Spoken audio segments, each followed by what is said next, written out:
3000.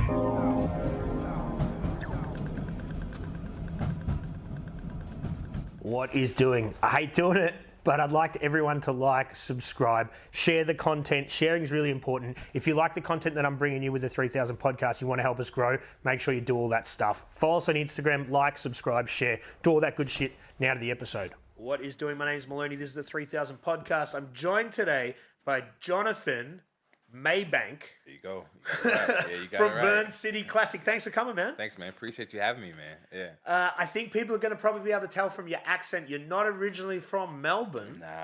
Nah. You've got that American accent, man. Can you hear it? Yeah, I can pick it up. I've been here long enough. People like, you haven't lost your accent. I'm like, nah, I don't think I'm going to lose it. I don't think you will. So let's talk about, we're going to talk about Burn City Classic. We're going to talk about what you do. But let's start at the beginning, man, where you grew up and how you found basketball. Oh, man. So born and raised in Georgetown, South Carolina. So for most people who don't know, that's on the, for all my Aussies and Australians, that's on the East Coast of the States, the United States, but Southeast to be more specific. But Georgetown, South Carolina is between Myrtle Beach and Charleston, South Carolina. Myrtle Beach.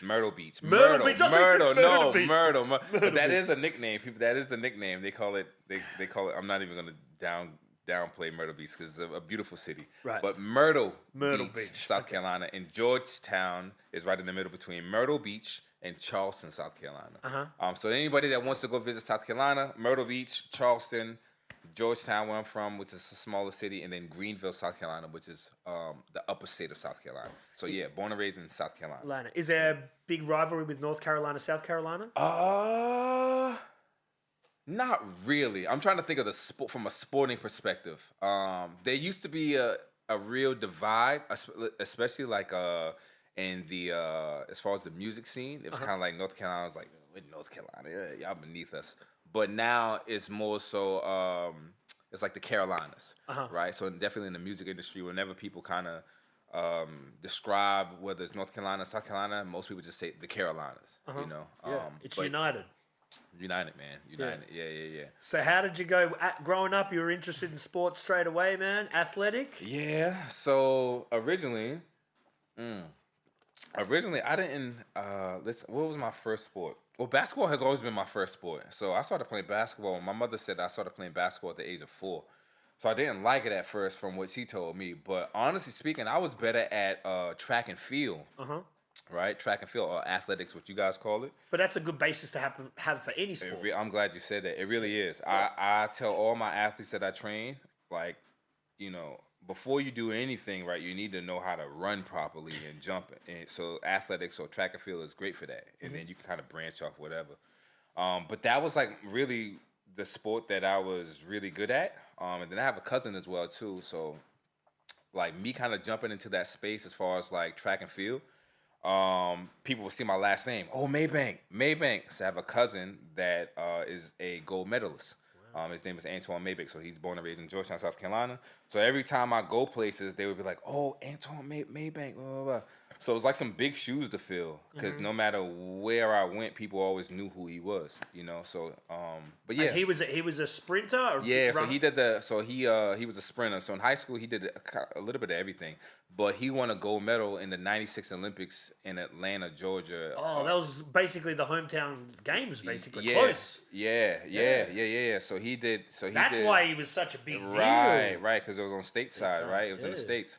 So the '96 Olympics that was in Atlanta, Georgia, he ran the 4x400, and he won a gold medalist as well. So that was like my first sport of choice. That I was really, really good at, right? But I always played basketball as a youngin', but I didn't really take it serious. But track and field was like kind of like the first sport that I took serious, which was like year 8 for me. But I've been playing basketball pretty much all my life, man. All my life. Any other sports? You play football? Did you play baseball? Did you play soccer? Anything like that? Nah, I mean, put it like this, not like organized, right? You know, like you go around with your friend. Like me and my friends were like, during the summer, it was kind of like we were just outside. So we would be on our bikes, and then we would go play basketball, and then we would go play baseball, and then, you know, like we kind of played a little bit of football in the field, right? Just amongst ourselves. But as far as like organized, I did a little bit of football because I was just always like athletic. So the head football coach, or you guys call it gridiron, he saw me. He was like, Maybank, come outside and You play. can run. Right, come on outside and play football. Get you out there, play free safety. And I went out there. It was like for spring training, and man, they was hitting so goddamn hard out there. I was like, man, this. I was like, nah, this ain't for me, yo. This is not for me. But I dabbled in it a little bit, but I was like, nah, I sucked the football. And then plus when I was younger, why I didn't play football as a younger, my mother was like, she was like, nah, you can play basketball, but you're not playing no damn football. It was just a little bit too rough. And this is before, like the game is a lot more cleaner now, you know? So it was like, man, back then it was like pretty damn rough. Did you know you were going to be tall? Or that's the thing. Yeah, so that's the thing, right? So I thought I was going to be taller than what I am, to be honest with you. What are you, like 6'3" or something? Yeah, I'm 6'2" right now. So I'm not tall, but I'm not like, but I was like, yeah, I'm going to be like 6'8". And then I got in high school, and then year 11, year 12 came around, and I kind of like stopped growing. I was like, damn, so I'm not going to be as tall as I thought I was, But I was always still athletic for my, as far as like running and jumping and all of that stuff. I was always pretty athletic for my size. So that's when like, I just kind of like was like, all right, well, I'm pretty athletic. Like I wanted to start taking basketball a lot more serious, and then did a couple of camps. Like 15 sort of? Yeah, 14, like 15? like 15 years old. Like I did a University of South Carolina camp and started looking into other things, and this, you got to think, this is before like YouTube as well too. I graduated high school 2004. So as far as YouTube and skills trainers and all of this stuff that's out now, like we didn't really have access to that stuff back then, And you then get some VHSs or something here and there. You get right. You might, if you're lucky, you come across a magazine. Like I was lucky enough to come across a magazine that had like some plyometric programs that you could order, and you got to send the money to this address and pray to God that it's not a scam. You know what I mean? Then you get it back. So I did a couple of those, like a couple of VHSs and like the old school strength shoes and. Right, because you'd stand up and fix your calves. Right. So you had the big platform right up under your right up under your toes. So you like walking around on these weird ass shoes in school all day long, praying that your vertical increases. So and people make fun of you for wearing those shoes around? Nah, because what I did was like I think I tried to wear it to school one day, and my pops was like, "Where the fuck you going with those? If you would take those shits off," and I was like, "Damn, okay." So I kind of like, I never wore it out to school, but there were a couple of guys that did, you know what I mean? But we knew what they were trying to do, you know what I mean? But anyway, so I just like, after I got home from school, like I would go out and I would do drills with them, You always had a good work ethic too. Oh, big time. That was like my thing. Like I just always knew that every year I got the Coaches Award. And the Coaches Award in track and field and in basketball. And the Coaches Award was basically saying that, you did everything and more that the coach asked you to do, So for me, it was just kind of like, all right, well, hell, if I put the work in, then it's like working. Okay, if I work 6 hours, then I'm going to get paid for my 6 hours. But then if you do extra time, overtime, then you get more. So I kind of looked at that the same way as I look at like training and shit like that. All right, well, if I train, I'll be able to like eventually start, right? And then if I put in more time, then I'll be able to be like, regional player of the year or whatever the case is. So I just kind of like always look at it as like a transactional thing. Whatever you put in, you're going to get out. And if you put in extra, then you get even more. So yeah. Which is a good mentality for everything. Yeah, man. Not just athletics, but anything. Life, business, relationships, family, friends, everything. Anything. If you take that philosophy and put it into whatever it may be, you know what I mean? Like you can't go wrong. No. You can't go wrong, So yeah, man. But so basketball has always been a thing for me, man. It's always been something to go back to. It's always been something that you can learn. It's more than just putting the ball through a hoop. Like you get so much out of it. Friendships, the same rules that apply for basketball is the same rules that apply for like business and shit like that. Like even me running Burn City Classic right now, I'm like, damn, this is like kind of like how my approach to it was whenever I would have a game. Like, You know, you got to plan it all out and do this and then execute and blah, blah, blah. And then even after you execute, you go back to the film. You go back and look at the data. All right, what did you do wrong? Oh, okay, did that work? No. All right, take this out. Let's replace that. So it's like the same thing, to be honest with you, which is cool, Yeah. So, but Yeah, you definitely learn some life lessons in sport that, that are translatable to a lot of different things. But business, if you've got a good, headstrong sport background, I think you're going to do well in business. I think that's pretty safe to say, most people. There's I know I was reading a article how they were saying, like, and I don't know about this as far as like Australia, but I'm just speaking from America.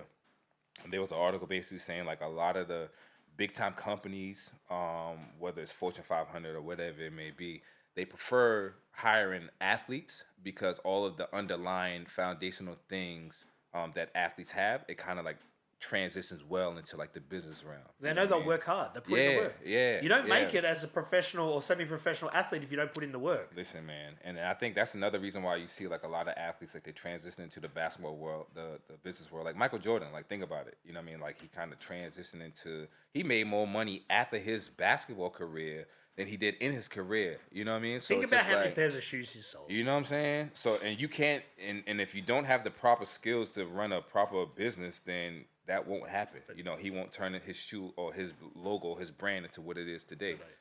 Without those foundational things, Yeah, so, for sure. Yeah. So when you start to go to camps, you're 14, 15, I guess you have a bit of a growth spurt, not as much as you would have liked. Right. But you're starting to think, okay, there's some future in this. Academics, I'm guessing you're pretty good at school, but you really want to focus on the sports? So that's the thing too, right? So I started to go to these camps, and then this is the thing, right? So when you go to these camps, I went to the University of South Carolina, Gamecocks, right? So shout out to the University of South Carolina because their women's program right now is phenomenal. Don Staley's doing a phenomenal job with it.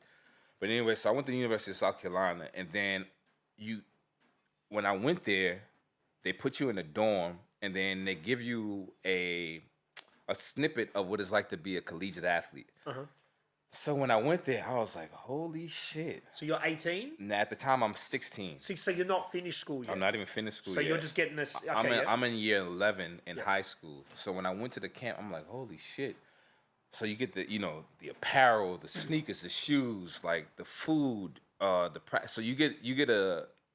I was so inspired by it. I'm like, yo, I want to go to college now. I was so inspired. I was like, damn, I want to go to college.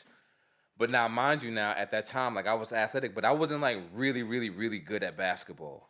But then that made me kind of go back to the drawing table, like, damn, all right, like I want to go play college basketball now, So it really made me put it into like overdrive as far as like training and this and that. So I went there, did that for the summer, came back, going into my 12th grade because that was my 11th grade summer. Then I went into my 12th grade year of high school. And I had a great year, but I didn't get the offers that I wanted to get. So then the doubt started to creep in, and I'm like, damn. So how do those offers happen, though? So is that literally you put yourself forward or people approach you? Right. Or? So what happens is whenever because like I said, this is before all like YouTube and all, because recruiting now is much more easy than what it was back then. So recruiting back then is like, all right, cool. Well, you got to be really good. Right, and then you got to get noticed, or your coach is like sending your tapes to like his Rolodex of people, or you go to like a tournament that you might be on a circuit, and then your name kind of like just goes around, and people start to hear about you, like, oh, who's this guy, Jonathon Maybank? Oh, who's this guy? Who, whatever the case is. So, my name goes around the circuit, but I didn't really get any real offers like that, right? So it wasn't like coaches were calling my phone or people were coming to watch me play and none of that stuff. And you're on the shorter side at 6'2" as well. Right. So it's not like I'm just big, like anomaly where I'm just like 6'8", 6'9", 7 foot, and coach like, you gotta go see this guy. Like it's like not for nothing, but if you're 6'2", 6'3", a guard like that, you come a dime a dozen, right? So anyway, so I finished off my 12th grade year, and then I had a couple of offers to go. I was like, I could have gone to like some smaller schools, and I'm like, nah, I don't want to go there. So being that I didn't get the offers that I wanted or go to the schools that I wanted to go to, I kind of put basketball to the wayside. So I went to college because then like my parents and my grand aunt and a couple of people were like, oh, well, if basketball don't work, just go to college. And they were Your like, grades were good, and you were going to go. not really. My grades weren't the best, Right. right? It wasn't like I was a B student. Like I was like a C student. So that was another thing too. It wasn't like I was like the most studious, right? So I had some athletic ability. I had work ethic, right? But I didn't really have all the other things to really get recruited heavily. You know what I'm saying? So anyway, I ended up just going to college and just being a student. And then I did that for like 2 years, and I was like, this shit is trash. Like, you know what I mean? Like, Did you miss the training and the sport? Of course. Like, I didn't realize how big of a part it played into my life until I just became like just a student. Yeah. Right? And you mentally, I guess you would slip a bit, yeah? Right? So now you get into like, all right, you got all of this idle time, right? And it's like, all right, well, what do I do with this idle time? And then that's when I started to like go out more and started to party and bullshit and you know what I mean? This is college. Like I'm literally in college, so it's just like you got so much time to do other things. Everyone's drinking, everyone's right. This is college life. You know what I mean? This is early 2000s, right? So then that party side started to play a bigger role onto the student side. So it was like, all right, it was like student in college like 50-50 or whatever, and then student became like 20, and then more college party became like the 80. You know what I mean? And then what happened was I ended up flunking out of that school, right? Too much fun. Right. But did you have fun though? I had a ball. So you gotta have the experiences. Listen, my experience with college is very like rare because I went to so many different colleges, right? I milked it as much as I could, you know, and so I got a lot of different perspectives on it, you know, from. And you can learn different shit even if it's not like. Listen, yeah. I tell people all the time, college is not about just pen and pad and notebooks and paper. Like you can learn so much. And people that you probably weren't associating with at high school, people that are not in your area, you're learning different walks of life, international people, everything, man. 100%, man. Because like I said, this is before the internet, right? So there was no Facebook or there was no Instagram. So whenever you met people, you couldn't like get online and research who's this person. DM, there's none of that. It's like whenever you meet people, it's a real life, face-to-face meeting and greet. Hey, what up? How you doing? What's your name? Oh, I'm Jonathan. Oh, I'm from Georgetown. Oh, where you from? Oh, I'm from Walterboro. I'm from Charleston. I'm from Myrtle Beach. Or I'm from Pickens, South Carolina. Or I'm from Greenwood, Charlotte. Oh, damn, what the hell you doing down here? So it's real, like you really meeting people, like face to face. So anyway, flunked out of school and then ended up going back home to Georgetown, right? And then just picked up a job.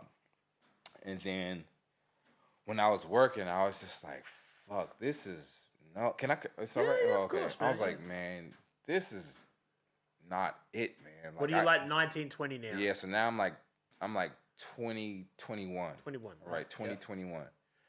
And I'm working a regular job. I'm working a factory job. I'm doing 12-hour shifts. I'm just doing all of these odd jobs. I was fucking a towel boy at a Holiday Inn.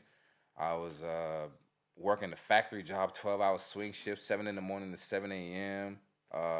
Just doing all of these odd jobs, right? And anyway, I ended up getting fired from the job. There was a guy, he pulled me in one morning. He was like, yo, look, you're going to be great at something, but you're definitely not going to be great at this. And he gave me the pink slip. And he was like, yo, you out of here. And I was like, fuck, damn, okay. But you kind of were like, you didn't I was care over anyway. it. I was over it, right? And I was like, all right, that was my sign. That was my sign for me to start, like, something just clicked. And then I was like, fuck that. I'm going back to college, man. But I'm going to go back to college as a student athlete and not just a student, right? And not just an athlete, right? Like, both of them. So anyway, by this time, I'm like 22, and I got back in shape. And then now I'm like searching, like, where can I go? What school can I go to?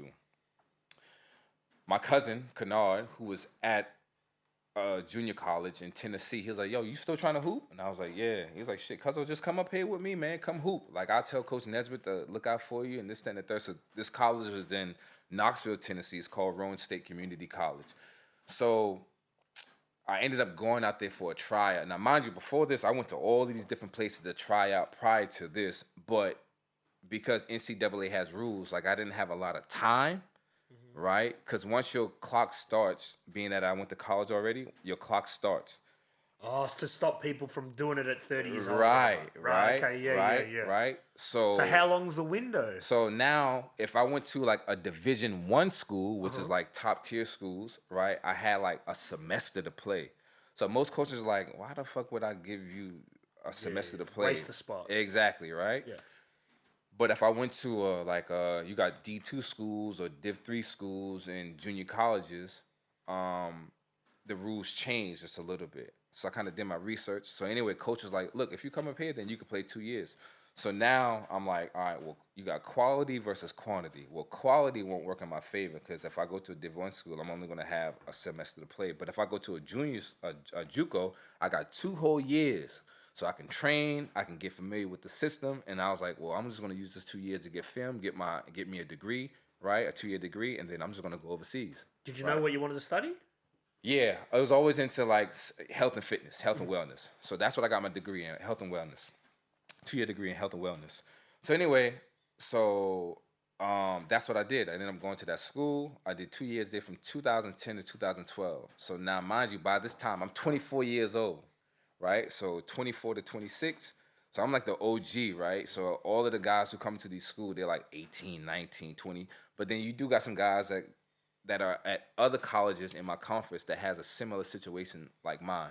You're like the mentor. Exactly, right? I'm like, I gotta show them the way. Right? So my boy JP, Jacob Petway, he's always called me Mr. Miyagi, right? Right? Because I'm the one who's like about working out and this and now these young guys are coming in. They're like me when I first went to school at 17, 18. They want the party experience. Right. You know what I'm saying? So they're like me, but I'm older now. So I'm 24, 25. And I'm like, look, I can't party and bullshit with you guys because I got 2 years to get this shit done, right? I'm on time. Like, once this 2 years is done, like, it's finished. Where you guys got a lot more time, right? But I'm like, still, it goes by fast. So don't, like, bullshit with it. You know what I mean? So anyway, I did my 2 years there. It was a great experience. Yeah, it was great, man, honestly speaking. Like, I did 2 years there. I trained. I worked my ass off. I met some good friends. And then it just Were you starting there? Were you starting? Yeah. So, well, put it like this. I started for the majority of it. The way my coach had the offense structure, we were on plus minus, right? So if you do good your previous game, then you start the next game. But if you don't do as well your previous game, if someone does better than you, then someone just takes your spot. You're always accountable. Exactly, right? So it held you accountable. Like you have to play good if you want to. You're just not going to get it because like, oh, like you have to earn it every single game. Yeah. And interesting method because you wouldn't find that at a lot of places, or is that? Not like that. Because you have your starters and then you got it. Yeah, you got your starters where these guys this is your starting 5 and this is the rotation no matter what, rain, sleet, hail, snow. If we win, we lose. This is always going to be the starting 5 unless he gets injured. Then we're going to rotate somebody else in. But for junior college, it wasn't like that. It was a very like competitive space. Uh-huh. And it was a healthy competitive space as well because a lot of the guys that I went to school with, they were good, man. Like, we had a really, really, really good lineup as far as, like, from all of our guards to all of our big men. Come to think about it, one of our big men, my guy, Brad, what's Brad's last name? He's from Adelaide. Yeah, right. And I had no idea what Adelaide was, where it was, but we had this big 7-foot motherfucker on our team. And Brad, that was my dude, man. Did he Brad, go on to play anywhere else? Yeah, he ended up going to play at University of Missouri, Kansas City. And then I think he played 2 years there, and then he came back to Australia. So I don't think he plays now though, but he could have. Fuck, he's 7 foot. He could shoot the shit out the ball. I don't know why Brad didn't play, but he could have. He could have. I've heard a stat before. I don't know how true it is, but it's like 5% of the world's population over 7 foot are in the NBA. Like, so, I don't know. I'll look it up, but it's like if you are 7 foot, you're a good chance. Yeah, you have a high chance of getting in there. I can believe that. Yeah. Because look, with the NBA now, man, like all the average height, even like for guards, like it's like 6'4", 6'5". It's going up since back in the day. It was like 6 foot was like, the average height. Now the average height is like 6'5", 6'6", or something crazy. And I don't know if that's collectively for the whole entire NBA or if that's just for like point guards and shooting guards, It's just everyone's getting taller, man. Yeah, man. But so that's kind of like a bit of my college like experience. And then after that, it was just like, all right, once I finished junior college, it was like, all right, cool. What's the next step? It's like, all right, well, I want to go overseas. And I didn't really know where, but I just knew I wanted to go overseas, So, but and that's when you came here. Yeah, so after that, what was my first step? All right, so I finished junior college when I was in 2012. So I did a tour of Europe. So I went to the UK in 2013, right? And I wanted to get a gig over in Europe. So we went over there and I toured. Because that was strong, very strong then, and still is now. Yeah. European League. Yeah, And big people time. would have said if you're going to leave the US, because the NBL was in a shit spot Yeah, at that stage time. too. Yeah, it was. It was. This was. Yeah, I forgot about that. Yeah, There was only like 6 teams for a few years, and that was Really? And I think they shut it down for like a year or two. Damn, I didn't know that. I knew it kind of fell off. It did around about that time, I believe. Right, because I know during the 90s, I still to this day, I always hear stories with the 90s, Gates and Copeland and all these big names. Shout out to my guy, Leonard Copeland, man. Yeah. But yeah, so they was just saying like how great the NBL was like in the 90s, and then it fell off. Yeah. And then, but now it's back booming. Larry Castleman is doing a hell of a job with it, so it's booming now. But they kind of recalibrated and sort of said I think it was finished for a year or two. Yeah. Then they brought it back, and that's when Melbourne United came in because Melbourne United was, from what my understanding, it was like 4 different. So there was Melbourne Tigers, which was Gaze and Copeland, sort of their dynasty. Yeah. Lindsay Gaze was the coach, and Andrew was the guard, and Leonard was his right hand man, and they fucking alley oops and all that stuff. Yeah. I was looking at some old footage. I was like, shit.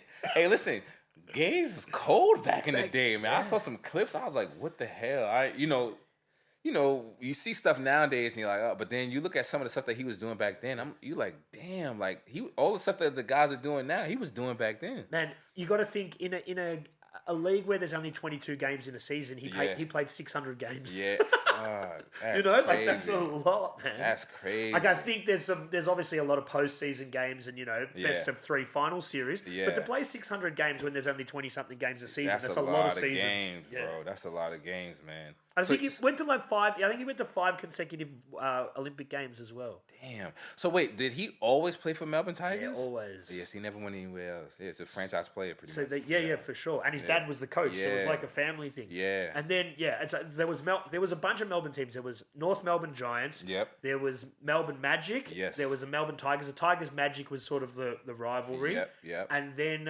they kind of tried a few different things with Southeast team and another, and that was when it went through its thing. Yeah. But now it's strong, man. It is, man. Like even on a global platform, like what they're doing is amazing. And it's just like I said, for the basketball space collectively, like just to let people know, like, yo, basketball is great here. You know what I mean? Don't get it twisted. Like, yeah, we might be at the bottom of the global, however you want to view it, but basketball is great here, man. And then I don't know, I could be. Don't get me wrong. Don't quote me on this, but I feel like.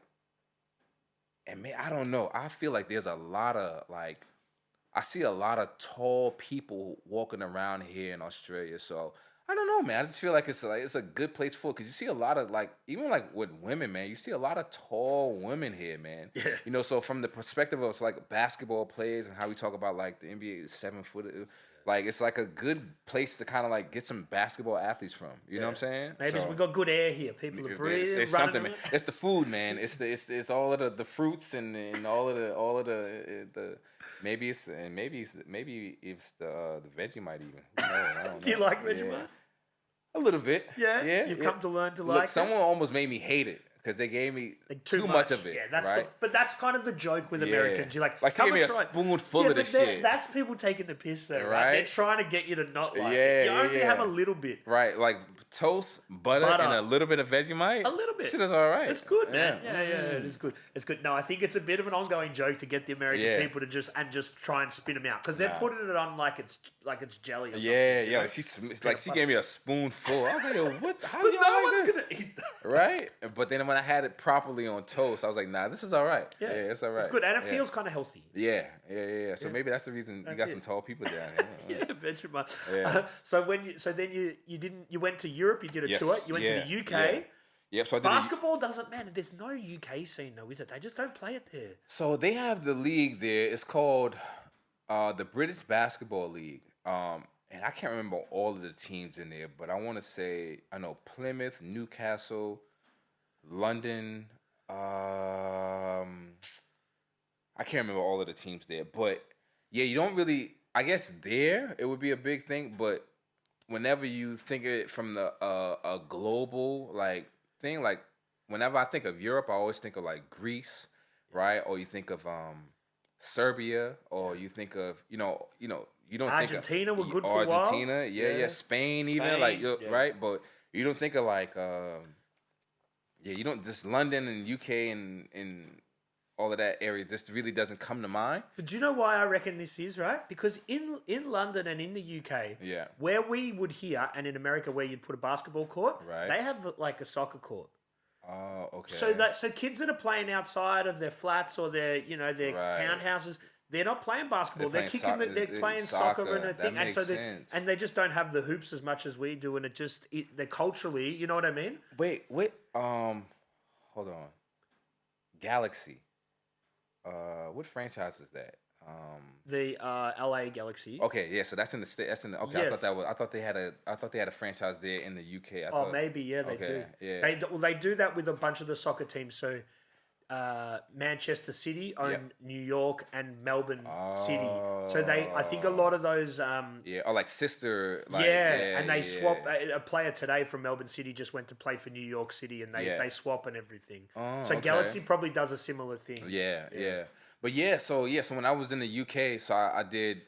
We kind of bounced around. So we landed in London, and then when we went to London, we went to. Was that a spin out? Did you like it there, man? Yeah, I didn't really get to tour the city like that, because it was such a set schedule. Like, boy, I just remember flying into Gatwick, and boom, as soon as we went to Gatwick, we went to we took we took the train, and then we got off the train, Victoria, whatever it's called, Victoria, whatever it is, and then I just remember walking, and we saw Big Ben, and we saw the Eye, and then obviously we saw London Bridge.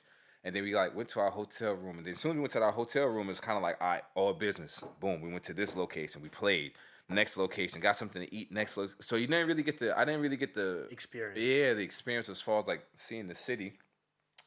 But just from what I saw, like the architecture and saw a couple of things here and there. So it's definitely on my list to go back to do it. Like I want to do it properly. But yeah, we landed in London, and then we flew to. I remember flying to. Ireland. We flew to Ireland, right? Plymouth. We did Plymouth. What else we did? We were in Wales. We did Sheffield. We did a couple of places in there. Saw a lot of places. Yeah, but you just playing. Yeah, it was just kind of like basketball. So anyway, I did that for like 3 months, but nothing came from it, right? So it was just like a good experience. I didn't really get anything from it. So I ended up going back to South Carolina. So this is where my degree came into place. So I started doing PTing and got into like training clients and athletes and stuff like that. So I did that for maybe like a year. This is 2013. So I did that for almost like a year, maybe even 9 to 10 months. But I was still in shape. I was in basketball shape. I had the urge that I was still, like, all right, I'm going to make this shit work. So you were hoping that someone spots you there and maybe there's a contract to play over there? Yep. So not even that. So I was just more so, yeah. So more so, it was a tour. So whenever I went there, it was just more so like, all right, you play in front of these people, and if they're looking for a guard, then they'll pick you up. They'll sign you and pick you up. But I don't think nobody got picked up off that tour. Or if they did, they were like big men, right? Because like I said, guards come like a dime a dozen. You know what I'm saying? Anyway, so nothing came from that. So ended up going back home, and I was like, yo, like I still want to make this shit work. So I ended up trying out for, it's called the G League now, but I tried out for the Atlanta Hawks D League team. So did that tryout in Atlanta, Georgia for a little bit. It was like an open tryout. Yeah, it was an open tryout. A lot of dudes there? Yeah, it was like maybe, I would say like, so it's tiers. It was like maybe like 300 people. Wow. So I got down to like the last tier, but didn't get picked up from them. But that was a good experience though. I think that was more so that kind of helped a lot with my confidence, because you go in these places and you're like, fuck, like this is a proper like thing, and these are guys who could potentially make like a D League team for NBA. And I'm coming from a junior college, and these guys are coming from like big time Division I schools, right? So I'm playing against these type of guys, right? So but you're leveling up, you know? Right. So now that you're playing against these guys and you get on the same playing field, so I did my thing, but still didn't get picked up. It's hard, 300 dudes, man. Right. So I'm playing against these guys, and I'm like, damn, okay, I can hold my own with these guys. So this guy is coming from University of Michigan, or this guy's come from University of Mexico, or wherever he's coming from, Virginia Union or Virginia Do you Commonwealth. tell people where you're coming from, or do you Yeah, I just you be do- like, yeah, I'm like, yeah, where you going? I'm like, yeah, I went to a JUCO, and they're like, oh shit. They kind of look at me like, oh shit, what the hell you doing? Right? But when they got on the court with me, they're like, oh shit, okay, you know what I mean? So I see why you're here, you know. So anyway, so I held my own. So nothing came from that, but leaving there gave me a lot more like confidence. Like, oh shit, so all right, cool. So I can hold my own with these guys. These are guys that like potentially could be NBA guys, you know, and I'm holding my own. So anyway, you knew you could do it. right. Like that was like the confirmation box. Like, it was like, yeah, I was always confident, but that just gave me like another level of like gratification, like confirmation, like in myself. You know what I mean? Yeah. So anyway, so nothing came from that, but I left there with like just like more confidence. I was like, all right, cool. Like, I really want to make this overseas shit happen, you know? So then it was just kind of like, I went on Facebook and I messaged for some strange reason, I don't even know why I picked Australia. It was like Australia and Asia.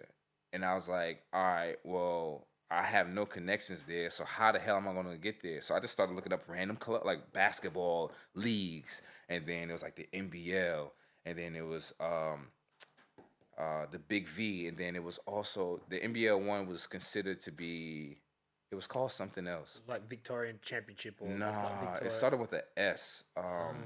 Damn, I can't remember the name of it. Anyway, so it was like 3 different leagues, right? So NBL, the next league, which is the league right up under the NBL, then Big V. So I started messaging random people on Facebook, right? I think I made a message, I copied it, and I sent it out to like, I don't know how many clubs, man. Like easily like 100 clubs. Like just sent it out. And you just might get their social media person. You could right. get the kid who's just right. But I got nothing from it. I had nothing. Like I'm like, man. If I go into my Facebook right now, I'm locked out of my Facebook at the moment. But if I go into my Facebook and go to like 2013, 2014. And look at all of the clubs that I messaged so many fucking clubs. It's ridiculous. Anyway, you should have spoken to your mate Brad from Adelaide. I didn't even think of that. I should have. Honestly speaking, now that I think about it, I should have. So anyway, nothing came from it. But then I started messaging like random people because you could see who's on the club's like friend list. So I was like, you're getting your Facebook stalker. Right? Seriously, I was stalking. Listen, I was a fucking stalker, yo. Now, yeah, I was stalking. So I'm just messaging, hey, I'm just trying to see how do I get in contact with people. I sent them a message, got no response, blah, blah, blah. And then it was like a couple, it was like Claudia and something.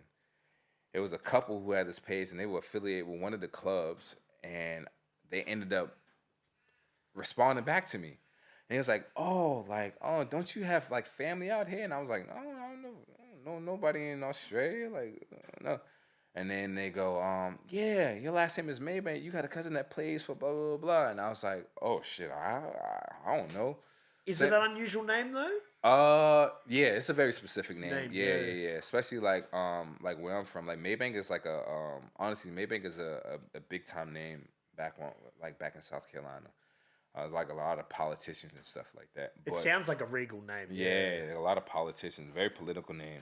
So anyway, ended up finding that out, and then like ended up messaging him like, you know, are we related? Right? Yeah. It was like one of those things like, yo, not to be so random, but someone gave me and then we just started chopping it up from there, and then we started like putting 2 to 2 together. And it's like, well, who's your grandma? Who's your grandma? And then we're asking each other like, oh yeah. And they come to find out that we were related down the line. We were like distant cousins, but down the line, but still, regardless. Gives you a start. Right? And then he kind of like gave me the ins and out. Like, this is what it is. This is how it goes. This is when the season starts. This, that, and the third. And he was like, yeah, yo, you might just have to buy your ticket because most clubs don't fly people out here like that. So you might have to just buy a ticket and just come out here and just try out. Who was he playing for? Man was playing for Broadmeadow Broncos at the time. Yeah, Broadmeadow Broncos. So he was playing for them at the time. And then, like, shit, when he said that to me, shit, I was like, all right, cool. So I bought my ticket. I bought a one-way ticket. I don't even know how Australia let me into the country. Because I bought a one-way ticket. You know, whenever you get to customs, they're like, Oh, you Did need. you have money though? Yeah, right. Fuck, You gotta have cash, and then they let you Listen, stay. bro, I didn't have none of that shit. I came out here. I can't listen. I bought the ticket, right? I already had my passport and all that stuff like that. So I bought the ticket. My ticket was for November the 18th. This is 2014, November the 18th. I went to the airport, Charleston, South Carolina, or maybe it was Myrtle Beach. Flew from Myrtle Beach to New York.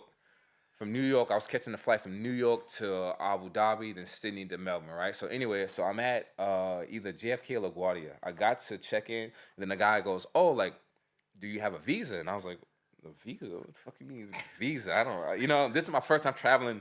Excuse me.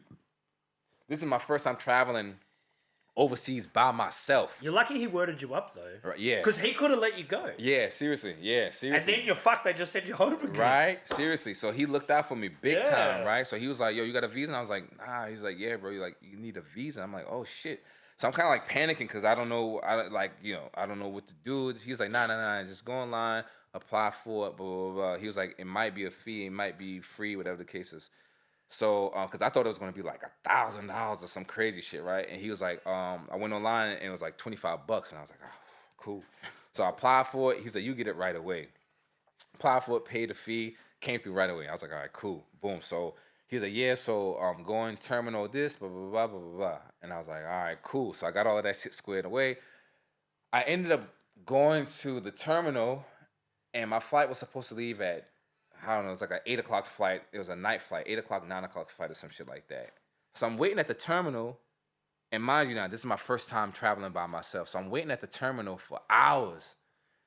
Come to find out, I'm at the wrong fucking terminal and I missed the whole flight. Dude. Yeah, man, I missed the whole flight.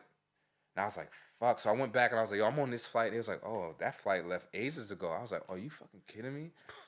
Right? So... And you would have paid what, like $1,500? Yeah, I paid for a one-way ticket. So the ticket, yeah. So AUD would have been like at the time it'd have been like $1,200-1,300. A lot of I'm money, like, man. Fuck, man. Yeah. So anyway,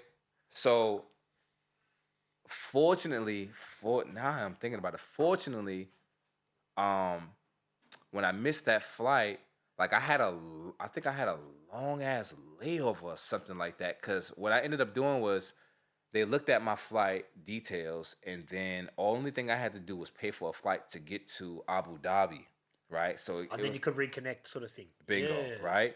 So I think I ended up paying like another like $300-400 just to get that flight, and then whenever I got to that flight, then I was like right back on track. So I was like, all right, make sure I'm doing everything. I can't afford to miss any more fucking flights, man.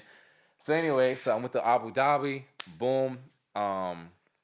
From Abu Dhabi, I went to Sydney, and then from Sydney to Melbourne. So I landed in Melbourne, and then when I landed in Melbourne, then that's when I met my cousin. He picked me up from the airport, and he was just like, just giving me the rundown, this, that, and the third, da, da, da. And then after that, like literally, I was like, all right, cool, I'm here, and it's like, all right, this is where it starts. So my first night here, I think I went out and kind of partied a little bit and checked the scene out, met some people, met some friends, met some of his people, whatever the case is. And then, literally, I think that was like a Saturday or Sunday. And then, shit, by like Tuesday, Wednesday, I was like on the prowl. All right, this is the club that I messaged. Let me go ahead, try out here. This is the club. So you weren't going into his club at Broadmeadows? Nah. Because, you know what I mean? Like, I wanted to do, like, my own thing. Like, you know what I mean? Like, wanted to do my own thing. But he was showing you this, and you're staying with him or whatever? Yeah. So I was crashing at his spot. And then when I was crashing there, it was like, literally, it was like I would stay there, and then literally I would take PT everywhere. Get on the bus. He had a bus stop right up the street. I would get on the bus, take the train, and go to this club. I was just doing this. And mind you now, the visa that I'm on, I'm only here for 90 days. So I got this 90-day window to make all of this shit happen, right? Because if I don't make it happen, then it's like, back to America I go. Because I'm literally coming here. The money that I had for, like, my leisure spending went to that ticket that I bought. So I literally came here with like $100 or $200 in my pocket. You can't work here, you know what I'm saying? You can't work on a visitor visa. So I got 90 days to make this shit happen. Anyway, so I hit the ground running. Boom, this club, boom, boom, boom, boom, boom. So literally it was like day number 85 or some shit like that. And I'm like sweating. Are you working out with these clubs, or you're just trying to talk to them? Yeah, I'm talking to them, and I'm going to like little pickup games here and there, but then also, this is another thing that plays in the fact that I get here in November. So January, February, March, April, May, June, July, August, September, November, December, everything shuts down. Yeah, man. Right? So I did that. I'm like, damn. So my 90 days turns into like 60 days or like 50 days, right? But I'm here like day number 85, day number 80 something, and then I finally went to one club. It was a smaller club, Burn Eagles, right? Ended up trying out there, and then they're like, "Yeah, we want you." And I'm like, "Fuck, all right, cool." So he was like, I was like, "Well, I only got a few days left on my visa, so I got to leave the country." Anyway, the coach at the time, his name was Dennis McNamara. Shout out to Dennis, man. He looked out for me, so he ended up buying me a ticket to go offshore. So I ended up going to New Zealand first. And when I went to New Zealand, I applied for a working holiday visa, right? Came back, but then when I came back, the visa didn't clear.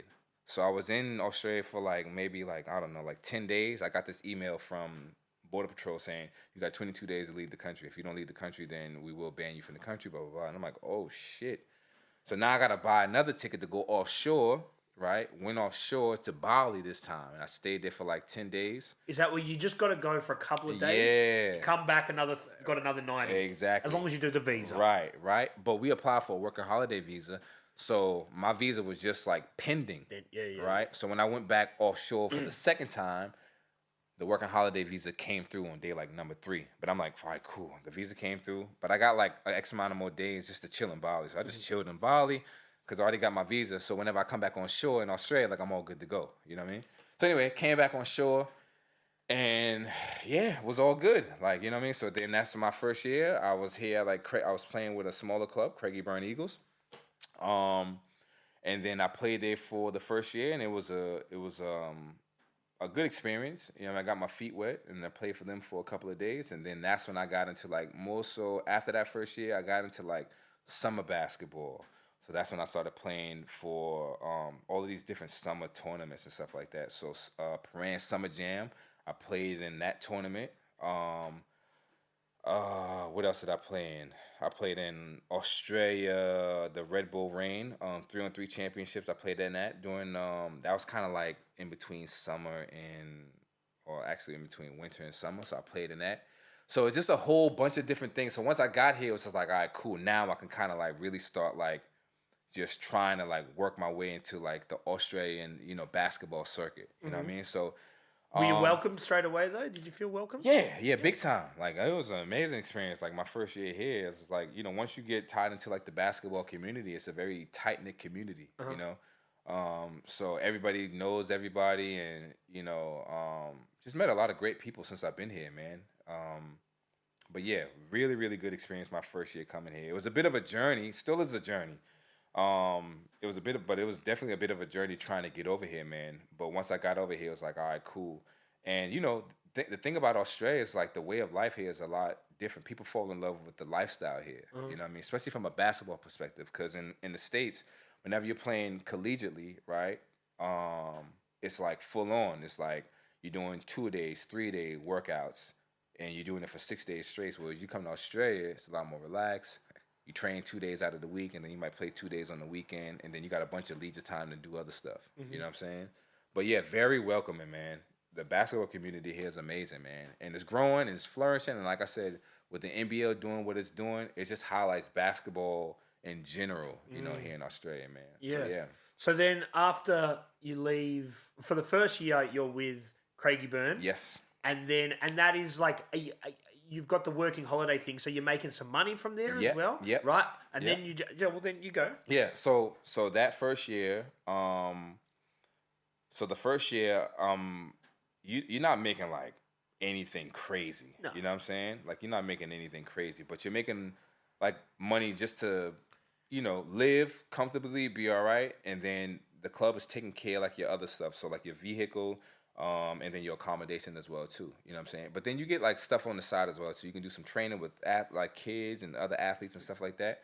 So you got other time. You got lots of time to do other things on the side as well too. Where you doing your PT and that sort of right, bingo, right. So I'm doing that year one, and then had a great year one at Burn, and then year two I signed again. They liked me, so they signed me again. But then this year, the visa got all scuffed up. So it took because they were putting me on a different visa. So it was like a sporting visa this year. But something happened with migration, and then what happened? I didn't have my visa on time, so I couldn't play right away. Right? So that held me up for year number 2 at Craigieburn. And then I only was able to play like 8 games out of the whole season. But during that time when I wasn't able to play, I wasn't able to get paid either, right? So I'm like, well, shit. If I'm not able to play, then I'm not able to get paid. Like, I still got to survive, you know? So I started doing other things. So I started playing, I started training like other athletes, other clients. But then I also started, like just doing other things outside of like the basketball circuit because I couldn't play basketball there. So I started doing. Have you ever heard of Ball Up tournament? Yeah. Like Ball Up and One. So they came out here to Australia and it was like, oh, you can win $100,000 if you win this thing. You get $100,000 contract. I was like, oh shit, all right, cool. Like I'm in shape. Like I'm ready to go. So anyway, they came out here and then they had the professor and they had who all came out? AO came out and even Guy, the frequent flyer, who's actually out here now. He came on that tour. And then who else? A bunch of other guys that was like from the N1 ball up scene. They came out here and I toured and I did my thing. They toured and I did my thing. I played in it and I actually won it, right? But something happened with the contracts and the funds and the money and blah, blah, blah. That's a whole nother story. But then they came out here a second time, right? They came out here a second time. Same thing. I won that one. So it was just, I don't know. It was just weird how that all kind of like happened. But anyway, that kind of like kept me in the space as far as like being relevant and still being in the basketball circuit, even though I couldn't play for Craigieburn. So, mentally that kept me sharp mentally, but then also physically it kept me in the game. But then, like I said, I got to play against some of like my childhood, like, idols. Like I'm playing with Professor. Like I'm like, what the hell? Like here I am, like here in Australia, and I'm playing against the Professor. You know what I mean? I'm playing against AO. I'm playing against all of these guys that's been on the N1 circuit forever. And those guys are still good, man. Oh, 100%. Yeah, like Professor has a whole like you know what I mean, like a whole platform that he uses, and he still travels the world, still tours the world, and like so they're amazing, man. So that was a great experience for me, to be honest with you. And it's a great. Sorry to cut you off, but with that whole and one thing, which obviously is pretty much defunct now, it was a great way to see people be entrepreneurial with basketball aside from the NBA. Yes. Like this is a whole different thing that they created out of essentially nothing. Yeah, man. That is not purely NBA. Yeah, NBA. Yeah. It's like they were like the first ones to create a whole nother lane. Yeah. Because if you see it now, like most people, like if you probably ask some of the younger guys, like, yo, do you want to play in the NBA? Like a lot of guys feel like, I can just start my own YouTube and be like a YouTube basketball player, and literally I can have my own fans and my own subscribers and work whenever I want. Right, don't have to play 87 games, and I don't have to travel all over. And so. But N1 was literally like the first. I mean, there might be some other things, but from my perspective, in my opinion, they were the first to create like a real legit lane outside of like the NBA. You know what I mean? In the States. Where it's just like, all right, well, you don't have to. And they took it global.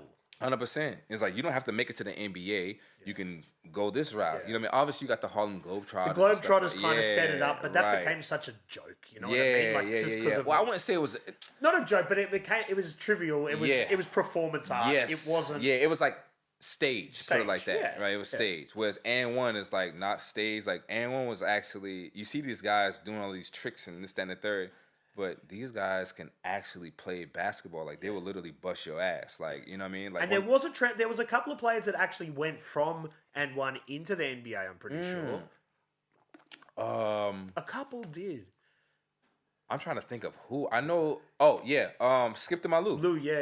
Skip to Malou. Ray for Austin. So yeah, like him, like so that proved that they were not. They were like legit around. basketball players, yeah. But then this was just another lane, another platform. Like, okay, cool. Like if I don't make the league right away, I can still go this direction.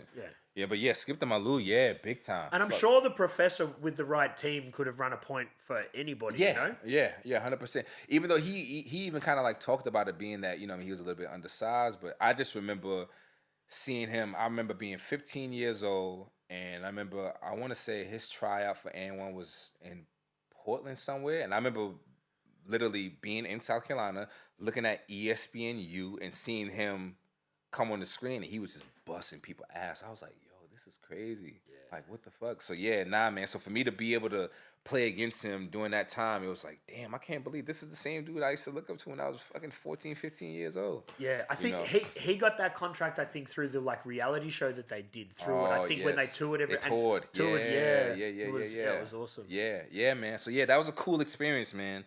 That was a real cool experience, man. But So then could you go back to playing for when the visa comes good? Do you go back to playing for a proper team? So the visa came in, right? The visa came in, and you have to play at a certain time for you to qualify to play. So many rules, huh? Yeah, it's like for you to be able to play in the finals, you have to play at a certain time, and my visa came in just in time. Anyway, so visa came in, and I ended up playing for Craigie Burn that year, but it was kind of like a bust season because I was doing so much other stuff away from the team that by the time I got there, it was kind of like the chemistry wasn't really there. And then, you're trying to come in and like we weren't really high on the ladder. So it was like one of those situations. It was just like, all right, well, you have to win these games if you want to make it into the postseason. And then we didn't end up winning enough games. So we didn't make it into the postseason. So like that year was kind of like, it was a good year for me in sense of like creating like my brand and, stepping outside of the winter basketball world here in Australia or in Victoria and kind of like stepping into another lane where I kind of like did N1 and did, even during that time, they had the NBL combine. So I did the NBL combine in that time as well too. So I was just doing other things just to kind of like keep me active and keep me engaged because it's so easy to like when you're going through that visa stuff to be like, oh, I'm just gonna stay home and just chill and relax, and then the next thing you know, like you put on a few pounds and then you're out of shape and you're not doing anything, and then now when it's time to kind of like start back playing, you're out of shape, right? Whereas me, I was like, nah, like I still got to stay active. I still got to do something while I'm out here, even though I can't play with the team. I'm still gonna figure out a way to kind of like still stay in the basketball, headspace. You know? Yeah. So, but yeah, man. And the NBL Combine was a good experience? Yes, NBL Combine was a great experience. Like I said, I was like in super shape. I wish I had the actual numbers, but they did like so you did the vertical. It's like you did the beep test. I mean, we did the beep test there. We played games, obviously. We did vertical jump. We did the 5'10" shuttle. All of these different drills. It was like a proper combine. And a lot of other Americans there, a lot of people from all over, or is it a lot of Australians? Over, like all Australians, Americans. This was in 2016. So, like on my team, my coach was actually my coach was D-Mac, Darren McDonald. Yeah. The legend. So he was my head coach for the combine. And then we had guys like Dane Sotala, who's the director now at Darabin, but Dane is man, he is as far as like his resume, man, he got so much stuff on his resume right now. He played for Nottawading and a few other teams as well too, that's in the NBL one now. But matter of fact, Siebel. Sorry to go back. Siebel. That was the name of the other league. That's right. Yeah. So Siebel. So anyway, so a lot of the guys that was at the NBL, it was the NBL Combine. They were American and Australian. And it was literally just a combine just to kind of like see what the talent was. And some guys got like some looks there. I think a couple of guys got signed from that as well too. But I want to say it would have been 150 athletes there. 150 athletes there. And it was just one of those things where you go there, you have the combine, you play against competition, you kind of size yourself up just to see. Because there's random guys coming from everywhere. It's not just like Big V. There's like I said, Siebel, Big V. There might be some guys who used to play NBL there that's trying to get back into a roster. So it's just a big melting pot of people.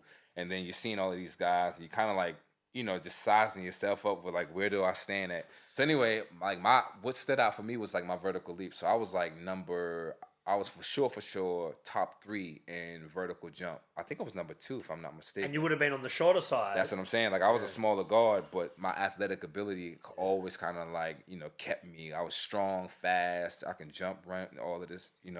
So that kind of like gave me an edge, you know, and I was just super crafty as well too. But anyway, so that was a great experience.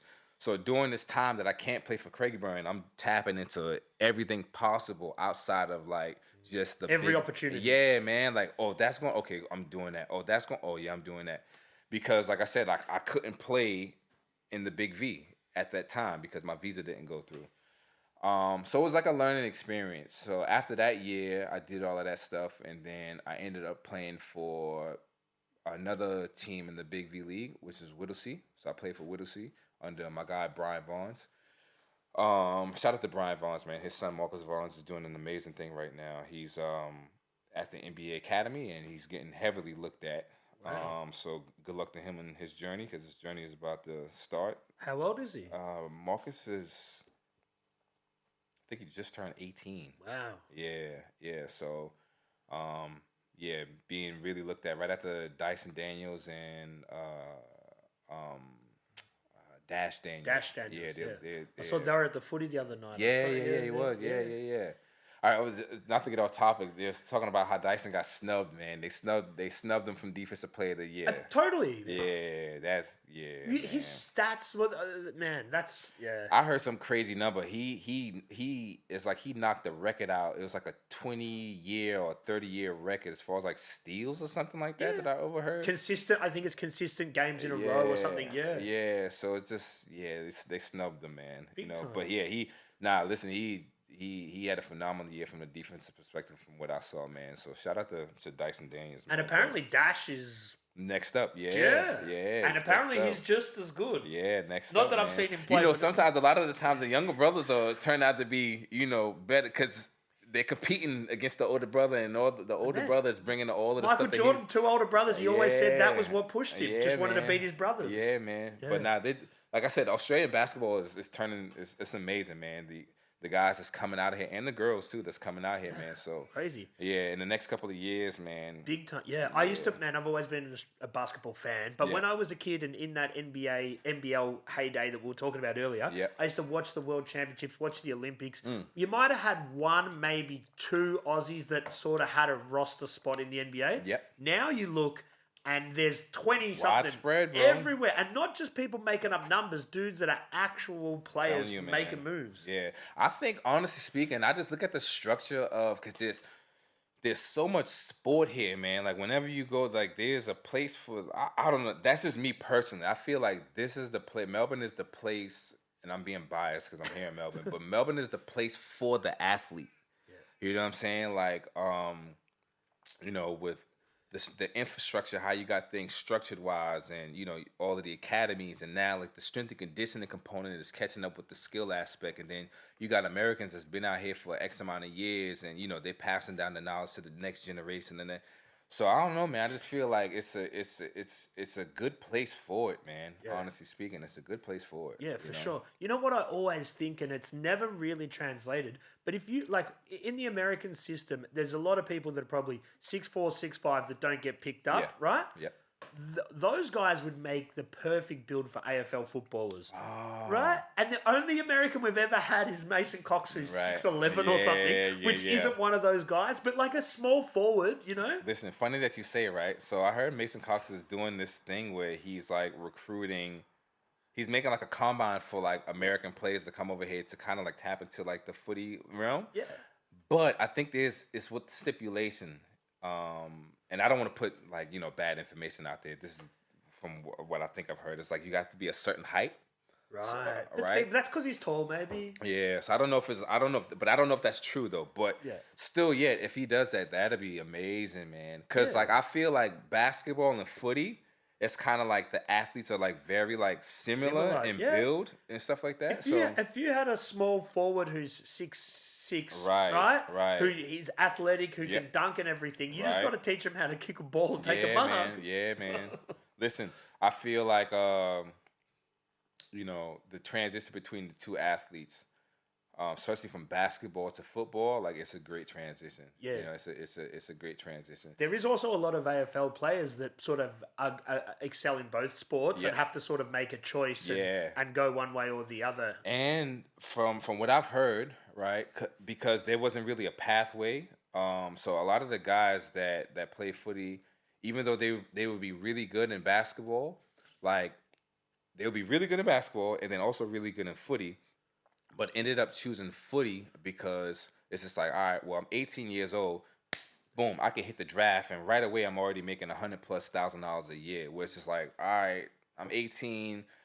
I gotta go all the way to America, all the way to Go Europe, through the college system. right? Go if I don't- right, yeah. and then it's just kind of like I don't know. But if I go right here, I'm staying right here. I'm gonna go right here. My family is still here. All of my friends are still here, right? The club that my great grandfather played for, was a fan of, I can probably come and play for them.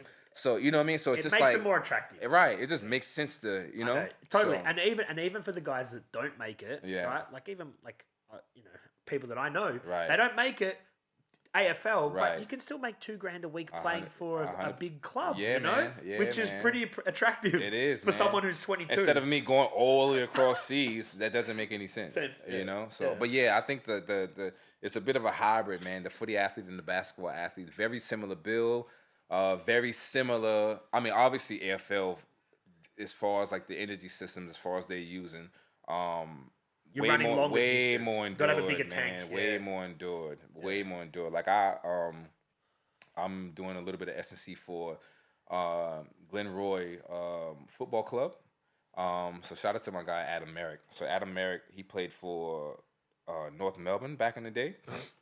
So anyway, so he brought me on board from an S&C perspective. I just did some of their preseason and kind of like some of the in-season training as well too, and like just kind of like seeing him coach and then seeing him like how he programs stuff and how he structures stuff. I'm learning a little bit more about footy, even just from the strength and conditioning component, like how he structures things or how he does things.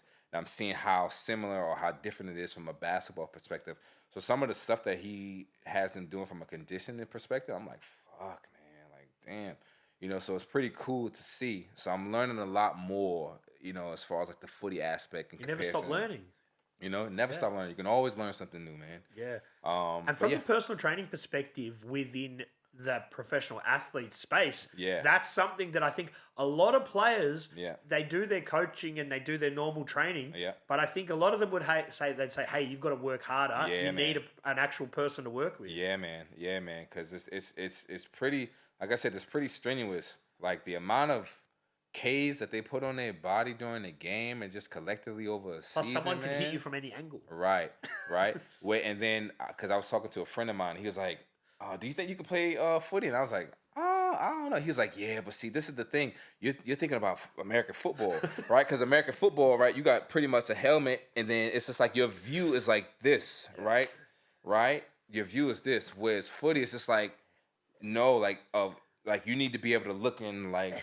All of Awareness, yeah, like 360 360 all the time because you can get tackled from any which way, And I was like, oh damn, I didn't think about that, right? I didn't think about that, but nah, man, it's cool to see footy and basketball, like these athletes doing what they're doing, and just kind of like going from footy then going to basketball and going from basketball going to footy. But yeah, I think if Mason Cox, if he does execute that, from what I heard he should be doing. I hope I'm not putting that out there and that's like No, I think he is doing. I think yeah. he is doing that. Yeah. So that'd be amazing, man. That'd be amazing. So then back on your journey. Yeah. So then after 2016, 2017, you start doing a lot of different stuff. Yes. Yeah. But you're not playing regularly basketball. You're doing a little bit here. You're doing your PT stuff. Yep. So 2016. So like I said, I was with Craigie Burn, but I wasn't able to play because of my visa. And then I started doing other things, and one NBL Combine, all these different things, just to stay relevant and stay in basketball shape, and stay sharp mentally and physically. And then that year ends, right? So now it's like, all right, well, what do I do next? And then that's why I meet Brian Vaughns. And Brian Vaughns is the head coach for Whittlesea Pacers, which is another club under the Big V umbrella. And then, I tried out for him, and we built a relationship and built a rapport. And then ended up playing for Whittlesea for that year from 2017 to 2018, right?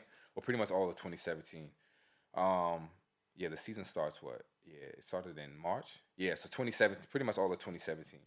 And then I played at Whittlesea for that year. And then that year was kind of like, that was a rough year for me because I had a very young team. At that time, I'm 29, 30.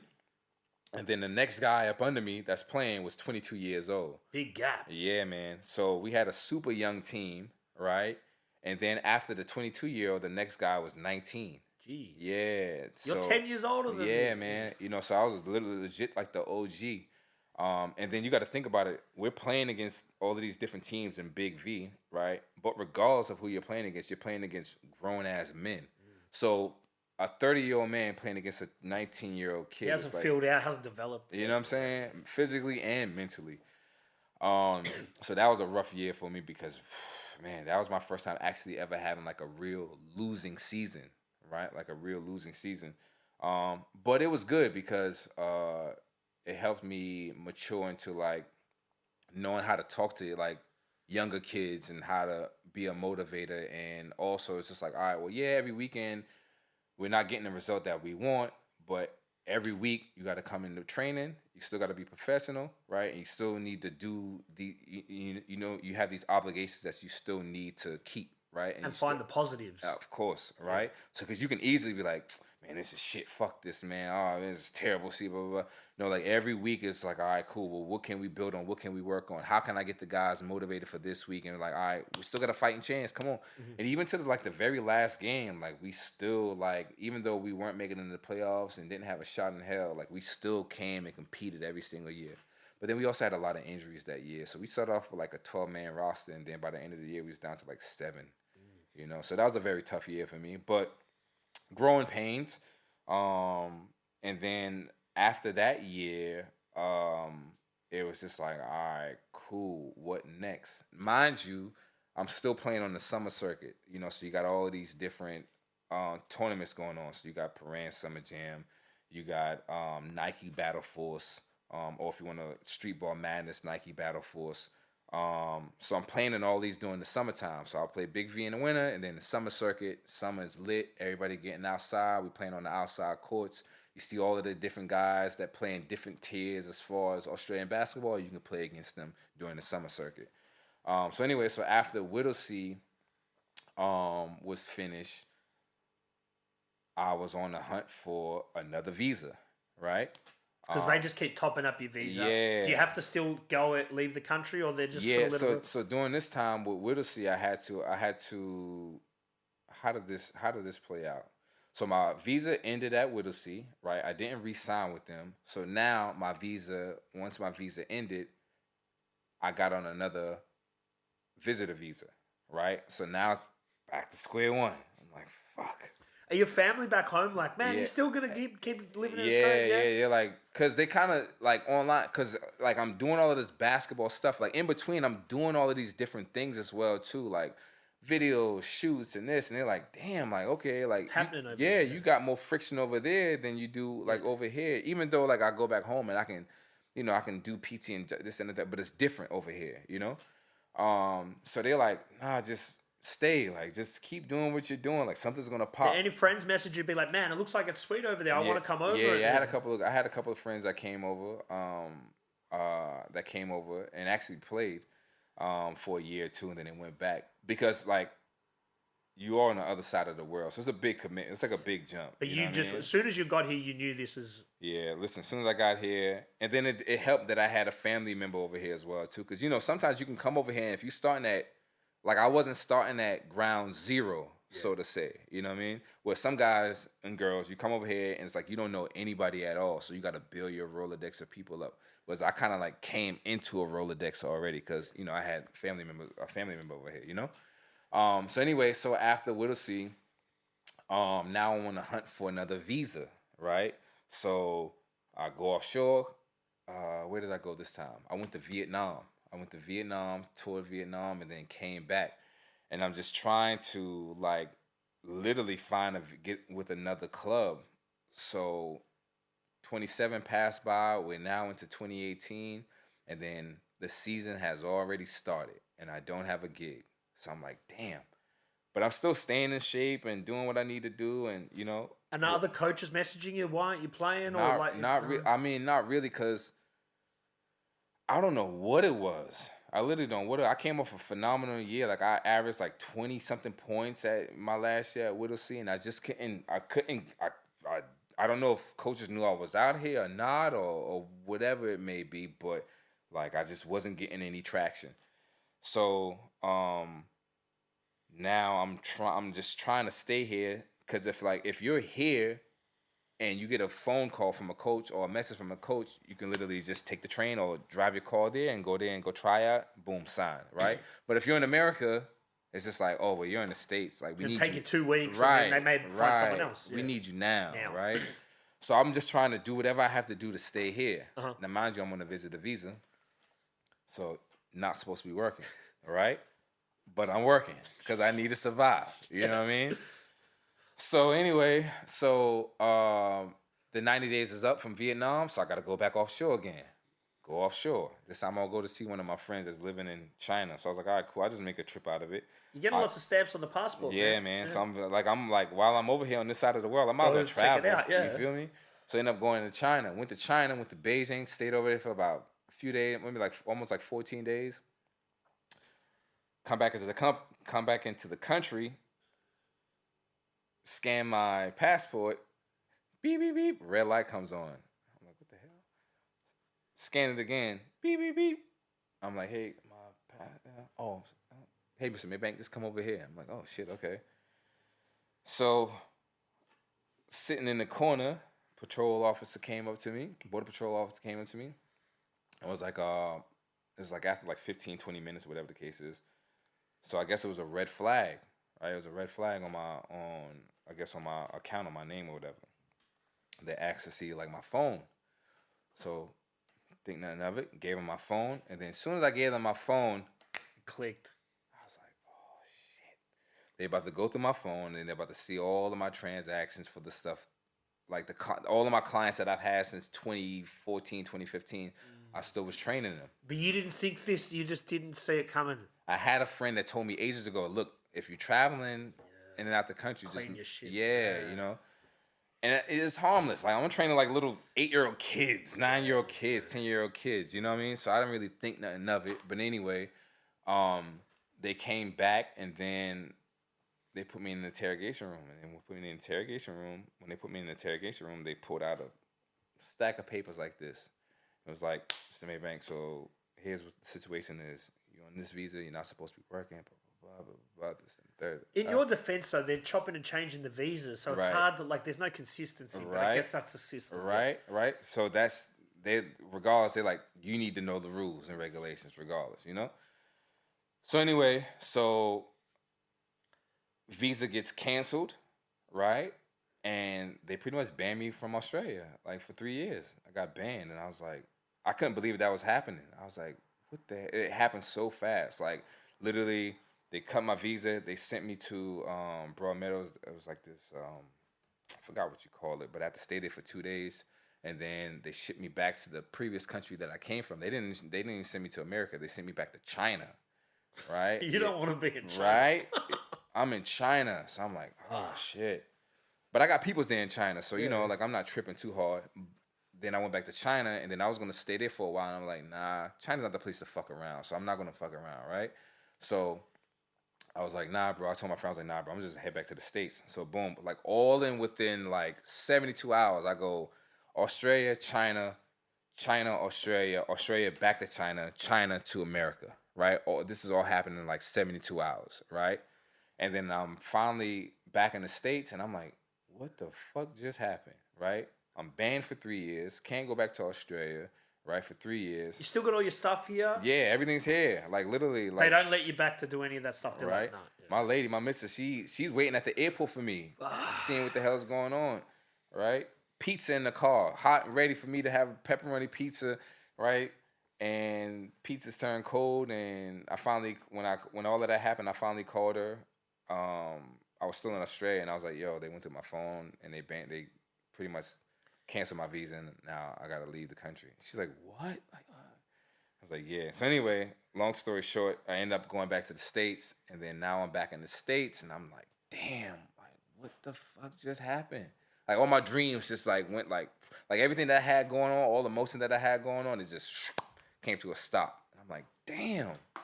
So anyway, I had to figure out like what the hell was I gonna do? Like, you know, do I start coaching at my old JUCO? Do I start PTing again? Like, what do I do? So you know, you got that you had a like 4 to 6 months of kind of like just a bit of downtime. Like, oh man, I can't believe that just happened. You know, so I'm trying to figure out what the hell am I going to do now? And I guess you got to explain to everybody back home. Right. I don't want to be here, but I have to be. Right. Yeah. All right. So everybody's like, "What the hell? You was just in China?" And I was like, "Yeah, I know. Tell me about it." And I kind of like had to explain to my parents like what the hell happened, my brother, and all of this stuff, you know. But anyway, so I finally got my feet on the ground, and then I started training like other athletes while I'm back in the States. And then just trying to figure out like my whole visa process. What do I have to do? How do I get back to Australia? Because I'm like, yo, I'm gonna come back. Like I had too much stuff going on. But they gave you a 3-year ban. Yeah, 3 years. So I was banned from pretty much 2018 to 2021. But what happened was, and it was a good thing, because I'm like, man, by the time I get back, like the momentum's gone. It's gone. But what happened between 2019 and 2021? COVID. There you go. Right. So that saved my ass in a sense because sorry for everybody that it impacted, but it slowed everything down for me because the country Australia just shut down. Like nothing was happening. So in my head, I'm like, damn, all right, so that does give me some time to kind of like get back and, you know. Could you like, appeal the... If you did, it was like a waste of time because it was going to cost me extra money to appeal. Right. If it appealed, and then I knew like the rules are the rules, so I kind of knew that I was in the wrong. So if I appealed it, you seem like a bit of a rule follower, though. Yeah, I mean, at times, you know, at times I have my moments when I want to, right? So like I was just like, nah, like I'll just wait it out, and I was like, I'll go home and then I'll just stack my bread, you know, I'll train and I'll make some money and do what I need to do. And at the time, like, so I was involved with another tournament called Streetball Madness. So all this is going on while I'm in Australia, right? And that was such a big thing because, like, that was the first tournament of its kind, right? And I was a part of that. So when I left Australia, that tournament, it pretty much, like, fell apart. You know what I mean? But being that I was in America when it all fell apart, I'm like, all right, well, I know the blueprint. I can just come back and just do my own thing, right? So while I'm banned from the country, I'm literally having all of these creative things going on in my head. Like, all right, like, how do I want to make my tournament? How do I want to do mine? And what am I going to name it? And what's the color scheme? And what's this? And what's that? And what weekend? And how are we going to do all of this? So it's sad. I don't want to compare it to like this, but you know, you get guys who like go to jail, and when they go to jail, they have all of this idle time, and then they can think about how they want to execute whenever they get out of jail. That's kind of like how it was for me. As crazy as that sound. No, but you were isolated right from where you wanted to be. No distractions. Like it was like tunnel vision, and it's just like, all right, well, this is the plan, right? So you got to make the plan, and then once you get the plan, as soon as you get back into Australia, then you can execute the plan, right? So anyway, so Streetball Madness, that fell apart, and then I'm like, all right, cool. I know what to do and how to do it, so I can like do my own thing, right? What's the name? So me and my girl, we talking, just what do you want to name it? It's hard for her because she's just lost her partner for 3 years. Right? Because even with her, right, when I left in 2018, she came to visit me in 2018 and in 2019, and then when she was here in 2019, March of 2019, we're in Charleston, South Carolina. Her dad calls her, Andrea, get your ass back home. Like, they're going to, like, this, they talk about this COVID shit. They're going to shut the country down. She's like, Dad, relax. They're not going to. And he's like, no. Like, I'm telling you, because he worked at Qantas for 25 plus years, right? Yeah. So he would have seen for 25 years, you know whenever shit is real. So he was like, no, I'm telling you, you need to come back home or you're going to be locked out of the country and you're going to be stuck in America. So she's like, all right, cool. So anyway, so... like, that was the last time that I saw her in 2019 until 2021. So, yeah. So, anyway, so me and her on the phone from 2019 or to all the way to 2021 talking about, like, how we want to execute this shit and what we want to do and what we want to name it and what weekend and this and that, yada, yada, yada. So, anyway, so finally came back in 2021 and had everything down pat. All right, the name Burn City Classic. All right, what weekend? Well, we gotta run it on one of these weekends because nothing's going on this weekend, but this tournament is going on that weekend. So we don't want to step on anybody's toes, or we don't want to have clash. Yeah, we don't want to clash. But then you got to make sure. We did it all the way down to like, all right, well, what's the rainiest month of the year? December. All right, we can't have it in December because there's a high chance that it may rain, right? So we can't have it in January because a lot of people are on vacation, they going everywhere, blah blah blah, right? And the beginning of January. And you can't have it in March because in March that's when the basketball season starts back up for like Big V and everybody else. Mm-hmm. So that's so we're doing all of this research on how we want to implement it, and then finally came back and literally just like boom, just started executing. I mean, we worked our plan, we planned our work, and then now it's time to work our plan. So that's when Burn City Classic came about. During that 3-year time frame of me being banned from Australia. So it's like it's a double-edged sword. It's like, yeah, you got kicked out of the country, but if you never got kicked out of the country, like this logo on my shirt would never have been a thing. Yeah, you turn the negative into a positive. 100%. So that's how you have to look at every situation. And it kind of like goes back to, that mindset as far as like, being an athlete and being in the business field. It's just like, all right, well, yeah, you probably got your ass kicked 10 times, but that's all right. You know what I mean? There's another game coming up. So what are you going to do? Because there's always going to be a next, right? Mm-hmm. So you can sit here and dwell on what happened to you, or you can sit here and dwell on the problem, or you can focus on the solution to the problem, So that's kind of like how I looked at it. It's like, all right, cool. I'm away from everything. I have a lot of idle time. I don't have any distractions. I can literally just focus on what I need to focus on for this 3 years, and then literally, like I said, plan my work and then work my plan once I get back, So as soon as they would let you back in the country, you were back? Yes, as soon as I came in, so it was crazy, right? So as soon as I came back in, it was wild. So mind you now, COVID is still going on, right? And Melbourne Australia opened its borders for like a certain amount of time. My ban lifted, and then we applied for a certain visa. We got denied that visa, and then we applied for a visitor visa, and then got accepted for the visitor visa. And we're like, what the hell? Anyway, they want to check that you're not working. Right. Yeah, right. It was something, I don't know. I think it was just a money play, to be honest with you. And the government needed to make their money back. Oh, maybe. Yeah. So anyway, came back into the country, and when I got back into the country, it was full the fuck on, bro. Like, had to do the 10-day quarantine in Sydney, did that, and once we got into the Sydney airport, I mean, you seeing people in the hazard suits, right? It's, mind you now, like, it's only like, the plane holds what? How many people? 300, 400, 500 people, something like that? Right? It's literally like no more than 30 people on the plane, right? So when we got on the plane, everybody's like spaced out. I'm in this row. Next person is like 10 rows away from me. Next person's 10 rows. It's crazy. So I'm like, damn, like legit, like this is a real thing. And then we got to Sydney Airport and people with hazard suits on. And then as the planes are coming in, each like plane is like within, I don't know, 50 meters of each other, and we have to keep our space, and I forgot what did they call it? Social distance. Yeah, social distancing, right? Social distancing. So we got they're implementing social distancing and quarantine for 10 days in Sydney. And then once I left quarantine, that was full on because they had the whole military downstairs there, and they got to check you. And I was like, yo, this is crazy. Because in America, none of that is going on. Like, literally none of that shit is going on, right? Like, COVID lasts for, as far as, like, shutting down, that shit probably lasts for, like, 3 to 4 weeks, and everybody was back outside and doing shit like it was normal. So this was new for me. But, anyway, so I did that, got back into, when I came to Telemarine, it was even worse. Like, it was, Sydney was, like, level 5, and then Melbourne was, like, level 30, all right?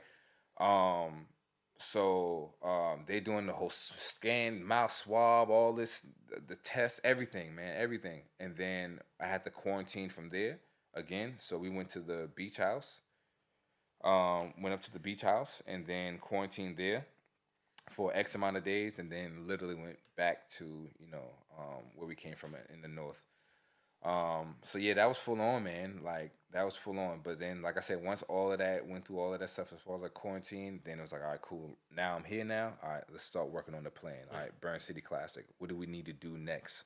All right, we got to get this in order. We got to call this person. We need to do this. We need to get everything squared away. So now, whenever it's time to actually start promoting the tournament, we got everything in order. So it was a journey, man. Yeah, it was a journey, but now we're here. Yeah.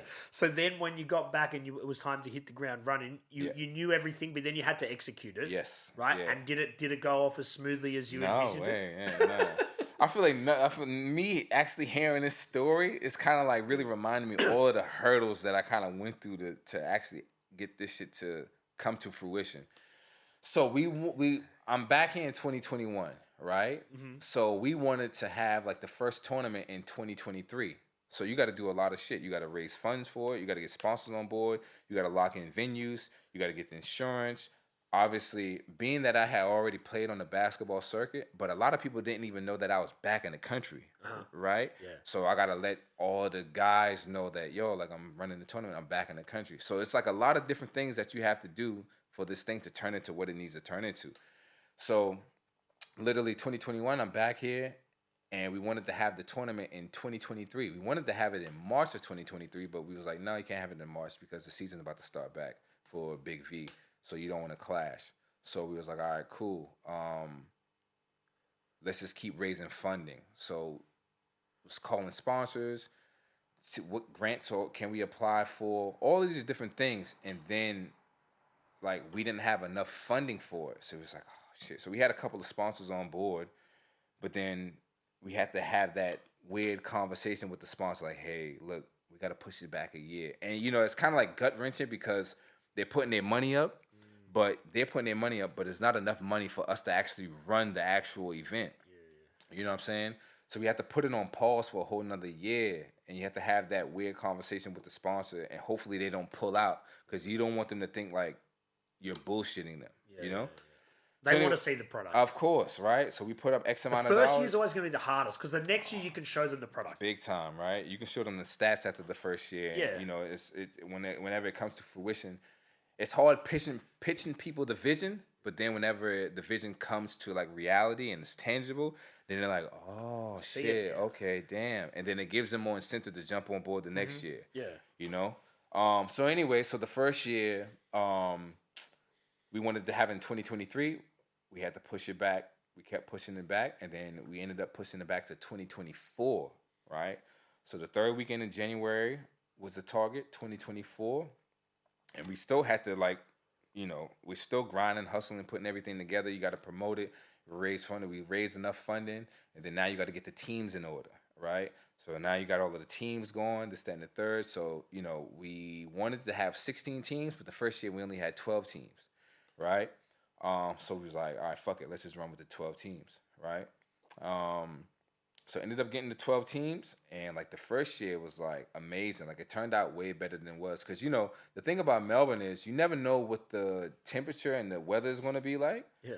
And then like the basketball gods were just on our side. Like the weather was amazing. It was a little bit of a light mist, but that was early in the morning, and then for the remaining like 3 days, like it was just amazing. So year number one, like a lot of hurdles, bro. Like a lot of hurdles, man. A lot of hurdles. But you learn, and each year becomes easier. Yeah, big time. Because you get to look at it like, all right, well, where do we fuck up here? All right, well, what went well for us? What went well for us? All right, this went really, really good. This was shit. All right, nah, scratch that out. Replace it. Let's try it this way. So it's a lot of trial and error. You know what I mean? It's a lot of trial and error. But every year is going to be a little bit different because the landscape can change, the dynamic can change. Like this year, the first 2 years, we only had just men's, whereas the third year, which is in 2026, we want to implement the women as well too. So the landscaping is always changing. So it's like you're always having to, adjust and readjust. If that makes sense. Yeah. And so, do you think the second year's you learned a lot and things went smoother? Yeah. So the second year, it went smoother, but it didn't, if that makes sense, right? Elaborate. Because the second year we were like, all right, cool. So there's other tournaments that's in the space in the summertime, but we need a point of difference, right? So what's the point of difference, right? We're trying to figure out what do we want to do, what do we want to do, what do we want to do.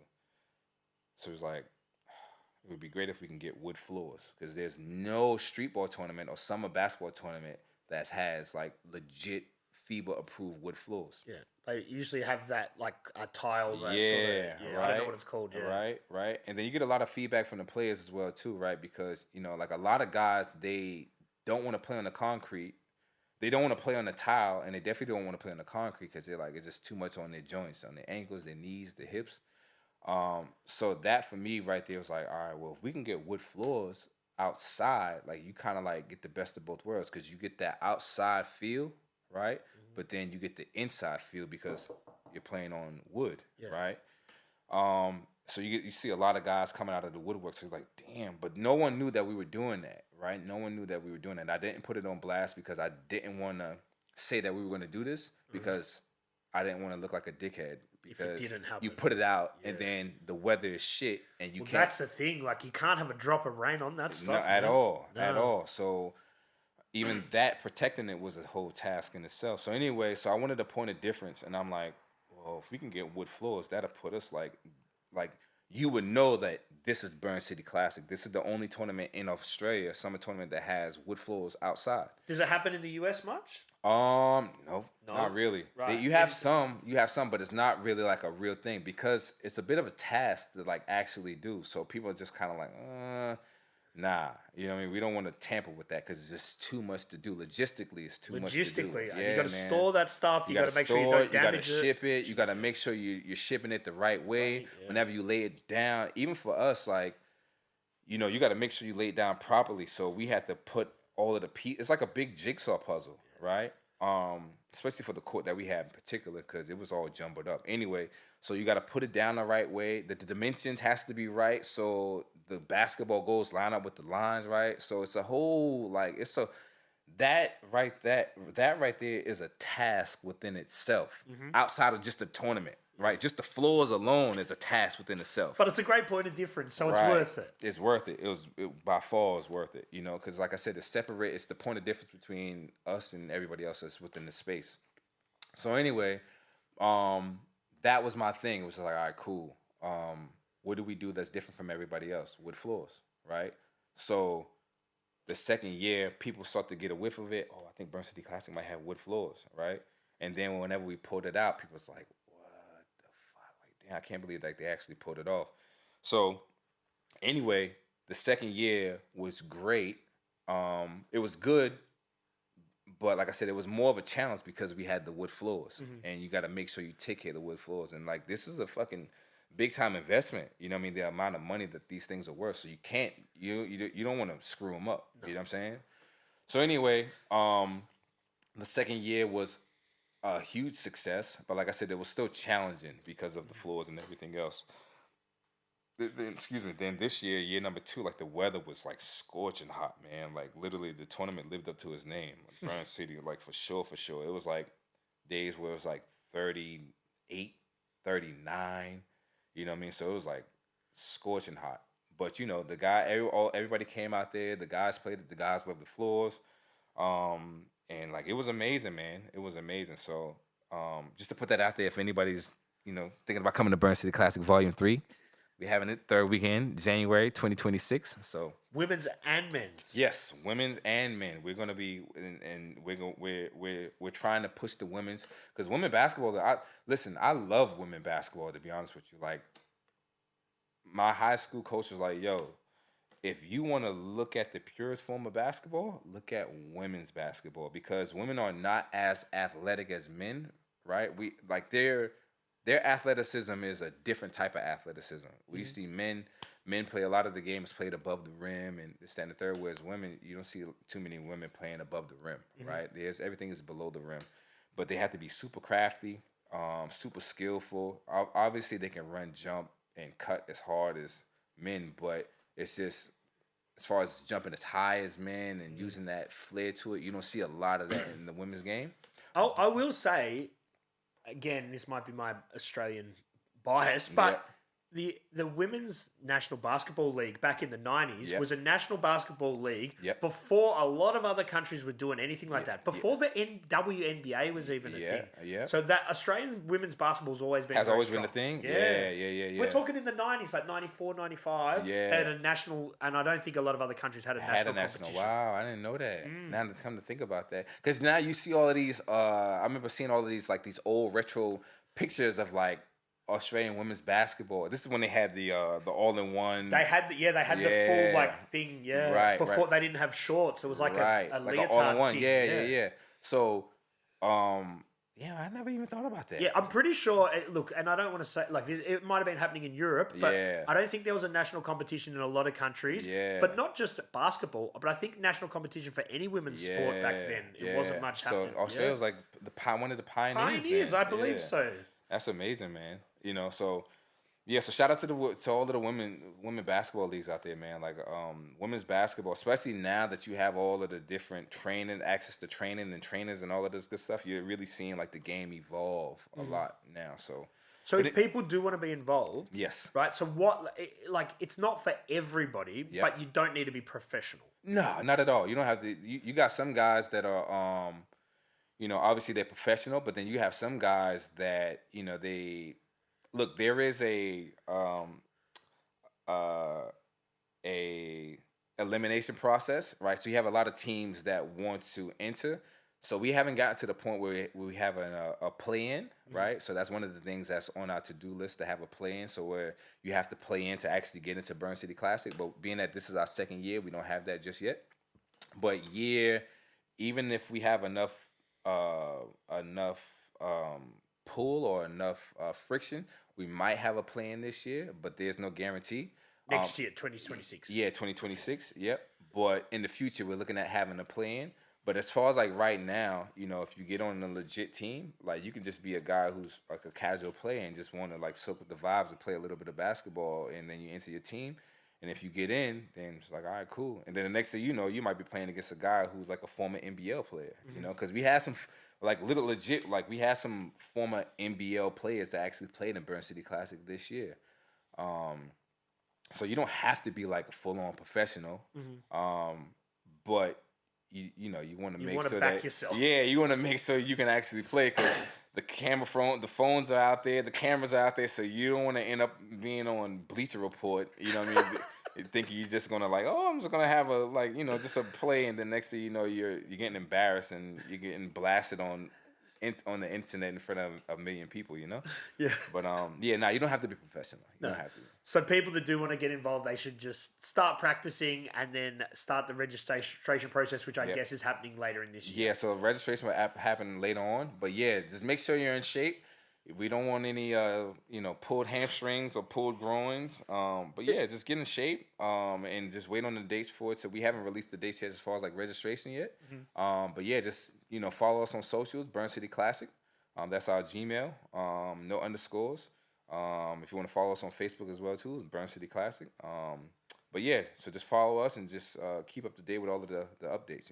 Yes, so it would be cool to eventually, as it builds, to have different divisions. So you could have people that are ex-professionals and some people that are maybe more casual players, Yeah, it's a great idea. I never even thought about that.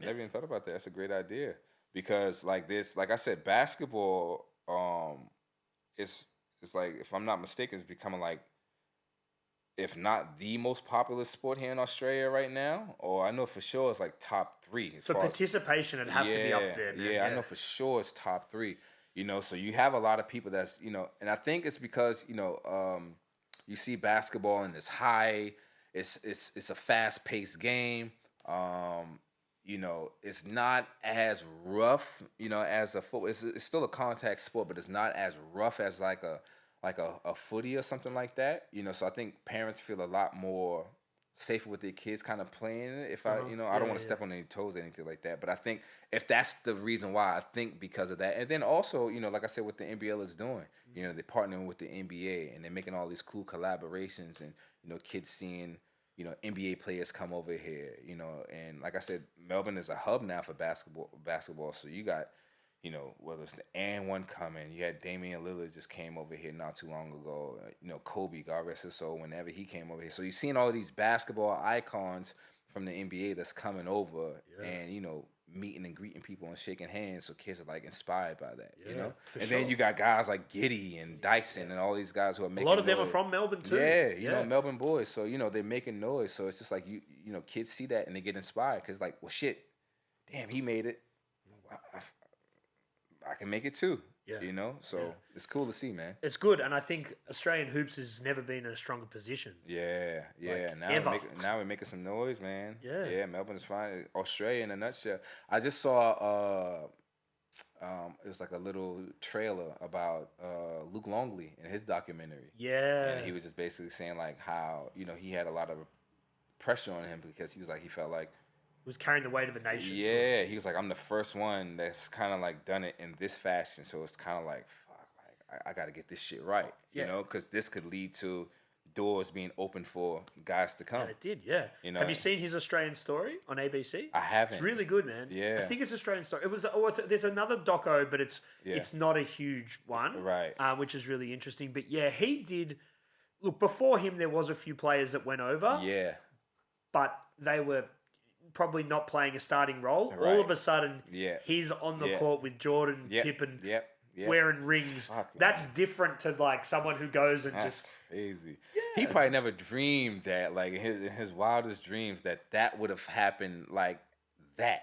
You know what I mean? Like you go into this situation and then, because I don't think he was drafted by the Bulls. No, he wasn't. He went to.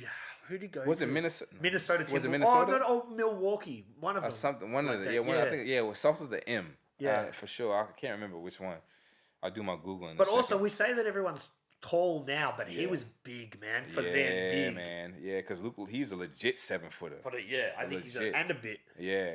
And the thing is, like, you know what I mean? Not just like a 7-footer, just 7-footer. Like, no, Luke had back to the basket, hook shot. Like, you know, like he actually, like, Luke was nice. So when it helps when you got the players around you. Oh, right? big time. So for him to kind of tap into that and going during that time and doing the Jordan era, and oh my God, that'd have been, that is crazy, man. Crazy. But I, you know, the funny thing about Luke Longley, I don't know why I always thought that he was from Mexico, right?